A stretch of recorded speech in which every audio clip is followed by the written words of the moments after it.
Welcome to Penrose Learning, where we make understanding easy. You start by installing Boomerang and signing into your Google account so it can integrate with Gmail. Once installed, allow the requested permissions. This lets Boomerang schedule sends and set reminders. Make sure the Boomerang icon is visible in the Gmail toolbar. If it is, click it to open options. Then compose a new message now to verify integration. This immediate test confirms permissions and exposes any prompts you must accept before scheduling messages or using advanced features. When your message is ready, choose Send Later to pick an exact date and time, or use built-in presets like tonight or next week. Once done, use Boomerang to have the message return to your inbox if no reply arrives. This keeps follow-ups visible.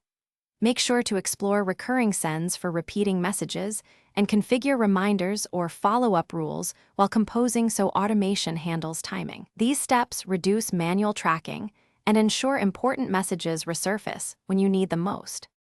To complete tasks, open the Boomerang dashboard to review scheduled sends and boomeranged items, then edit or cancel as required.